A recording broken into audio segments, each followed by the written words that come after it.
Friends, welcome to my channel master of maths for class 10th। तो आज हम देख रहे हैं एक्सरसाइज 8.1 का क्वेश्चन नंबर 9th इन 10th। तो सबसे पहले क्वेश्चन नंबर 9th क्या कह रहे हैं? Question number 9th, in triangle ABC right angle कहाँ पर है हमारा? बी पे, और tan ए कितनी है? वैल्यू दी हुई है आपको 1/√3। आपको फाइंड द वैल्यू ऑफ दो पार्ट्स दिए हैं इसमें, ठीक है। फर्स्ट पार्ट क्या है? Sign A cos C plus cos A sign सी। पहले हम इसे सॉल्व करते हैं, देन नेक्स्ट पार्ट देखते हैं। तो इसको हम सॉल्व करने के लिए हमें जो ये बोला गया है इसके लिए हम रफ डायग्राम बनाते हैं। क्या बोला आपको? ट्रायंगल क्या है? एबीसी। तो मैंने यहाँ पर बनाया ट्रायंगल एबीसी, ठीक है। ये कुछ ट्रायंगल एबीसी की तरह है, देखो आप, एबीसी, ठीक है। इसमें AB की वैल्यू आपको कितनी दी हुई है ये हमें देखना है। ये भी आप ट्रायंगल एबीसी बना रहे किस पे? राइट एंगल कहाँ है? बी पे। तो मैंने बी बना दिया, देखो राइट एंगल है ना ये 90 डिग्री,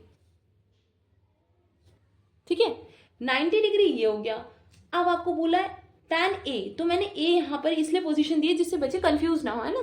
अगर मैं यहाँ पर दूंगी तो आपको लगेगा कि ये वाला बेस है हमारा या ये वाला, इसलिए हम स्टार्टिंग में जो स्टार्टिंग बिगिनर्स के लिए हम क्या करते हैं, यहाँ से ही स्टार्ट करते हैं। तो A यहाँ पर देंगे। तो मैंने आपको बताया था जहाँ पर हमारा एंगल होता है उसके साथ वाला हमारा बेस होता है, ठीक है। आपको ये ध्यान रखना है। अगर यहाँ एंगल A होता तो बेस क्या होता है हमारा? ये एंगल है तो हमारा बेस क्या है? ये। तो हमने बना लिया tan मतलब ट्रायंगल एबीसी। अब एबीसी ट्रायंगल तो बना लिया, लेकिन मेन मुद्दा क्या है? tan A कितनी है वैल्यू? 1/√3। तो हम इसको सॉल्व करते हैं। तो मैं सबसे पहले एक ट्रायंगल ड्रॉ कर रही हूँ जो मैंने यहाँ पर ड्रॉ कर रखा है, एबीसी, ठीक है। ये मान लीजिए ट्रायंगल एबीसी है। ट्रायंगल राइट एंगल किस पे? बी पे। मैं ए इसको ड्रॉ कर रही हूँ और सी इसको। अब tan है आपको कितनी वैल्यू दी हुई है? 1/√3। हमें tan पता है क्या होता है? tan परपेंडिकुलर अपॉन में बेस, है ना। तो परपेंडिकुलर अपॉन बेस है तो हम कैसे लिखेंगे? ऊपर लिख देंगे परपेंडिकुलर और यहाँ लिख देंगे बेस। तो परपेंडिकुलर कितना हो गया हमारा? 1, और बेस क्या हो गया? √3, क्योंकि एंगल किस पे बन रहा है? ए पे, ठीक है। तो हमारा परपेंडिकुलर क्या हो गया? 1, और साथ वाला ए के साथ वाला ये वाला एडजेसेंट साइड बोलते हैं इसे, तो ये क्या हो गया हमारा? √3। अब हमें हाइपोटेन्यूज तो चाहिए ना, क्योंकि क्वेश्चन में क्या बोला है?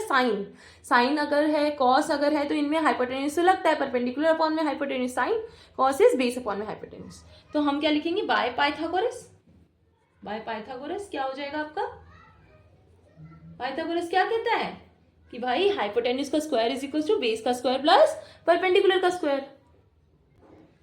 तो पाइथागोरस के हिसाब से हम लिखेंगे AC का square is equal to AB का स्क्वायर प्लस BC का स्क्वायर। अब AC कितना है हमें नहीं पता, तो हम AC को ऐसे एज इट इज उतारेंगे, मतलब जैसा है वैसे का वैसा। AB कितना है हमारा? √3 का स्क्वायर, और BC कितना है हमारा? 1 का स्क्वायर। √3 का स्क्वायर क्या हो जाएगा? 3, तो हम 3 लिख देंगे, और 1 का स्क्वायर क्या हो जाएगा? 1। 3 + 1 कितना होता है? 4। अब AC स्क्वायर आ गया हमारा 4। हमें निकालनी किसकी वैल्यू है? AC की। तो 4 का क्या हो जाएगा? Under the root, opposite side से आ जाएगा ना स्क्वायर। तो AC की वैल्यू कितनी आ जाएगी? √4 क्या होता है? 2। तो 2 सेंटीमीटर आ गया, ठीक है। तो ये हमारा हाइपोटेन्यूज आ गया। तो आप देखो मैंने ये डायग्राम कुछ बना रखा है ऐसा, तो ये ऐसा बन जाएगा। हाइपोटेन्यूज क्या हो गई? 2, ठीक है। तो अब हमें फर्स्ट पार्ट में क्या बोल रहे थे? साइन ए कॉस सी। तो पहले हम साइन ए की वैल्यू निकालेंगे। साइन ए क्या होगा? आपको पता चल गया होगा इतना करके सॉल्व। ए क्या है हमारा? अगर एंगल ए पे बनता है तो परपेंडिकुलर क्या हो जाता है? उसके सामने वाला, और बेस क्या होता है? ये वाला। अगर एंगल सी पे बनता है तो परपेंडिकुलर क्या होता है? इसके सामने वाला यानी कि √3, और बेस क्या होता है? इसके साथ वाला। समझ गए आप? तो साइन से ध्यान रखो। साइन क्या होता है हमारा? परपेंडिकुलर अपॉन में हाइपोटेन्यूज, ठीक है। एंगल ए पे बन रहा है तो परपेंडिकुलर क्या हो जाएगा? सामने वाला यानी कि BC, और हाइपोटेन्यूज क्या हो जाएगा? हाइपोटेन्यूज सबके केस में सेम ही रहेगा, तो AC। BC की वैल्यू कितनी आई बताइए? कितनी आई? 1, और AC की वैल्यू कितनी आई? 2। समझ में आ रहा है आपको?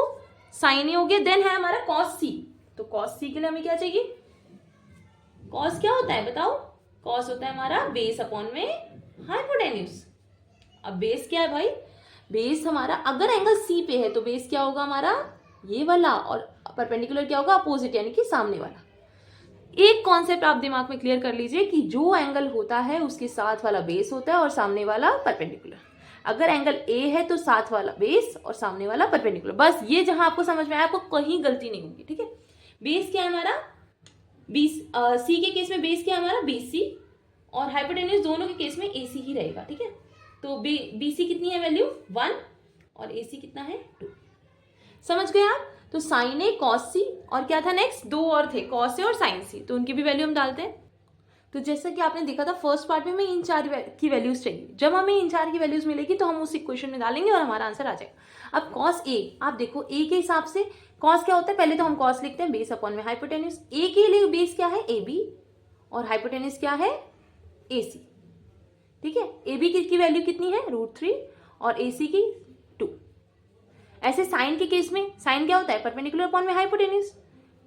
सी है तो परपेंडिकुलर क्या है सामने वाला यानी कि ए बी, और हाइपोटेन्यूज सबके केस में सेम ही रहेगा AC। ए बी की वैल्यू कितनी आई हमारी √3 और AC कितना है हमारा 2। आप समझ गए? तो आपकी ये चार वैल्यूज तो आ गई।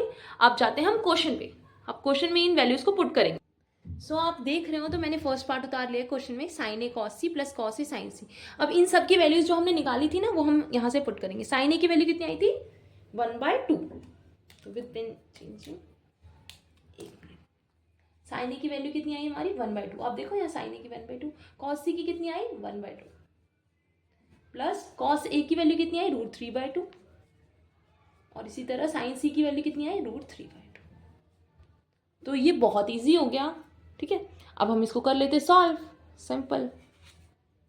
तो 1/4 √3 रूट कैंसिल तो 3 अपॉन में 2 2 ज़ा 4, 3 + 1 इज 4/4, 4/4 क्या होगा 1। ठीक है, समझ गए आप? अब नेक्स्ट हम नेक्स्ट पार्ट करते हैं। तो आप देख रहे हैं मैंने ये सेकंड पार्ट उतारा cos A cos C minus sign A sign सी। अब कॉस ए की वैल्यू कितनी है हमारी √3/2, तो मैं यहाँ पर डालूंगी √3/2। इसी तरह कॉस सी की वैल्यू कितनी है हमारी 1/2 माइनस साइन ए की वैल्यू कितनी है 1/2 और साइन सी की वैल्यू कितनी है √3/2। अब हम इसको करते सॉल्व जैसे हमने ऊपर किया था। तो √3 1 ज़ा √3, 2 2 ज़ा 4, √3 माइनस √3 1 ज़ा √3 अपॉन में 2 2 ज़ा 4। अब दोनों सेम हो गए, √3 में से √3 क्या जाएगा, √3/4 √3/4 दोनों डिजिट सेम है तो क्या हो जाएगा ये 0। तो आ गया, समझ में आ गया होगा आपको।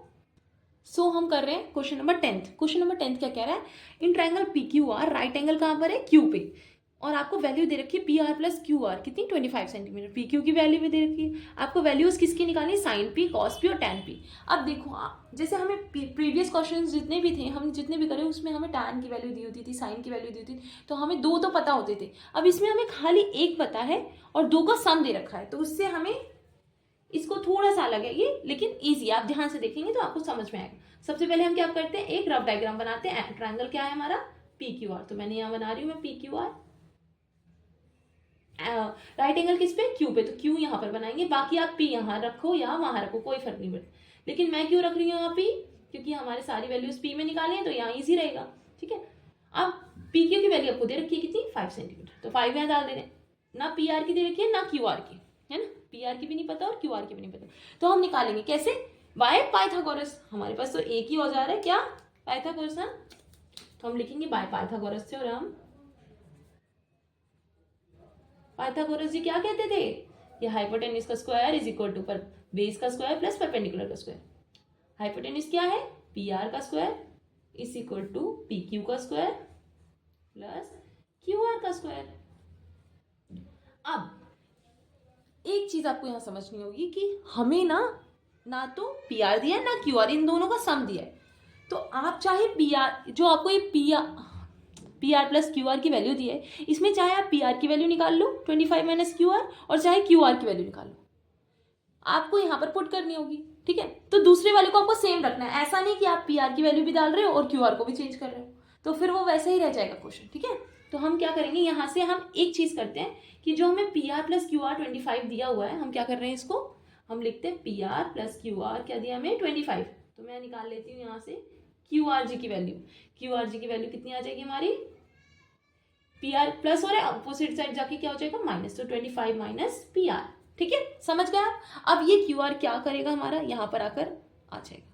इससे क्या होगा कि हमारा खाली एक ही चीज अननोन रहेगी, क्या एक ही चीज नहीं पता रहेगी हमें, ऐसा हमें दिखेगा कि PR, तो हम यहाँ PR की वैल्यू तो PR ऐसे ही कैसा, और PQ कितना दिया आपको 5, तो 5 का स्क्वायर। अभी आपने QR भी निकाला, कितना निकाला 25 - PR, तो आप यहाँ डालोगे 25 - PR। का होल स्क्वायर। अब अगर आपको ध्यान हो, ये इसमें कुछ लग रहा है, कौन सी आइडेंटिटी, a माइनस बी का होल स्क्वायर। क्या कहती है वो, a square plus B square minus 2ab, है ना। तो हम इसको आगे करते हुए पी आर स्क्वायर लिखेंगे यहाँ पर। 5 का स्क्वायर क्या हो जाएगा 25, और अगर आपको ध्यान हो तो हम लिखेंगे a माइनस बी का होल स्क्वायर क्या होता था, मैं यहाँ साइड में लिख दे रही हूँ जिससे आपको ध्यान रहे। इससे a square plus B square minus 2ab, ठीक है। ये आपने पढ़ी हुई है आइडेंटिटी 8th क्लास में, है ना। a square plus B square minus 2ab। अब यहाँ पर लगाएंगे a क्या है हमारा 25, तो 25 का स्क्वायर कितना होता है 625, तो लिख देते हैं हम 625, प्लस b क्या है हमारा pr, तो pr का स्क्वायर यानी कि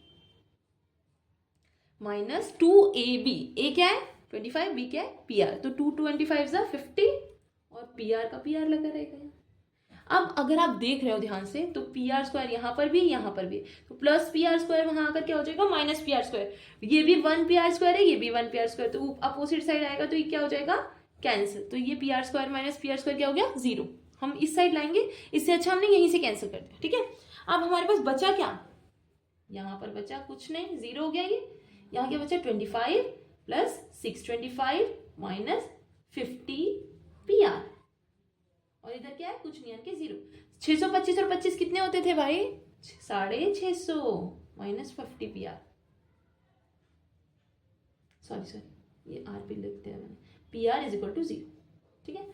अब क्या करेंगे, हमें पी आर की वैल्यू चाहिए ना, तो 650 यहीं रखेंगे, माइनस 50 वहां जाकर क्या हो जाएगा प्लस 50, तो प्लस 50 पी आर आ गया। अब क्या करेंगे, ये मल्टीप्लाई हो रहा है, वहां जाकर क्या हो जाएगा डिवाइड, तो पी आर यही रहेगा और क्या हो जाएगा 650 अपॉन में 50, 0 से 0 कैंसिल, 5 की टर्म में 65 कितने पे आता है 13, पी आर की वैल्यू क्या आ गई हमारी 13। समझ गया मेन। देखो अब आपने पी आर निकाल लिया, अरे बहुत बड़ी चीज कर लिया आपने। अगर आपको पी आर अगर आप ध्यान से देख रहे हो तो पी आर आपका 13 आया, P R plus Q R कितना होता था 25, क्यू आर कितना हो जाएगा 25 में से 13 गए तो कितने हो जाएंगे 12, यानी कि क्यू आर कितना आ जाएगा 12 सेंटीमीटर। समझ गए। तो मैं यहाँ पर लिख रही हूँ कितना, क्यू आर भी चाहिए ना हमें, तो क्यू आर कितना था हमारा 25 माइनस पी आर यानी कि 13, तो कितना हो जाएगा 12, ठीक है। ये जो आपको दिख रहा है ये मैंने एक डायग्राम पे बना लिया है, ये देखो जो हमारा ऊपर डायग्राम था उसको मैंने यहाँ फिल कर लिया। पी क्यू आर था ना, पी क्यू आपको दिया था 5, आपने क्या निकाला पी आर, पी आर कितना निकाला आपका 13 और क्यू आर क्या हो गया 12, यही आपको चाहिए था। अब जब आपने ये निकाल लिया तो आप sine P cos P tan P जितने रेशियोज हैं सब निकाल सकते हो। समझ गए आप। तो हम इसको साइड में रखते हैं और इसको यूज करते हुए हम सबकी वैल्यूज निकालते हैं, ठीक है। तो हमें निकालनी किसकी वैल्यू, साइन पी, साइन क्या होता है परपेंडिकुलर अपॉन में हाइपोटेन्यूज, और क्या निकाला है हमें कॉस पी, और क्या निकाला है हमें टैन पी। समझ गया। कॉस क्या होता है बेस अपॉन में हाइपोटेन्यूज, टैन क्या होता है परपेंडिकुलर अपॉन में बेस। ये आप करते करते आपको ध्यान एकदम रट जाएगा, ट्रिक की जरूरत ही नहीं पड़ेगी।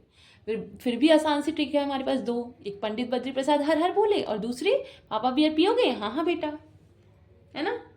तो आप जिससे चाहें उससे लर्न कर सकते हैं। अब परपेंडिकुलर कितना है हमारा, मैंने आपको बताया एंगल का है हमारा पी पे, तो परपेंडिकुलर क्या होगा इसके सामने वाला, और बेस क्या होगा इसके साथ वाला। समझ रहे हो आप। तो साइन पी क्या हो जाएगा परपेंडिकुलर यानी कि 12, आप लिख सकते हो चाहे क्यू आर अपॉन में पी आर, और बेस यहाँ पर तो क्यू आर कितना है हमारा 12 और पी आर कितना है हमारा 13 आ गया। इसी तरह से कॉस भी हम निकाल सकते हैं। कॉस क्या है हमारा बेस अपॉन में, पी के लिए बेस क्या है क्यू पी, और हाइपोटेन्यूज सबके केस में सेम ही रहेगा पी आर। अब पी क्यू बोलो क्यू पी बोलो, ये तो आपको दे रखा था 5, पी आर कितना आया आपका 13। समझ गए। टैन क्या है हमारा परपेंडिकुलर अपॉन में बेस, परपेंडिकुलर क्या है पी के लिए सामने वाला यानी कि क्यू आर, और बेस क्या है हमारा P Q, Q P P Q कुछ भी बोलो। क्यू आर कितना है हमारा 12 और पी क्यू कितना है हमारा 5। तो ये आ गई आपको जो क्वेश्चन में पूछा था। तो आपको होपफुली आपको सब समझ में आया होगा। अब जाकर आप इसको देखें, अच्छे से समझें और मेरे चैनल को लाइक सब्सक्राइब एंड शेयर करें। Thank you.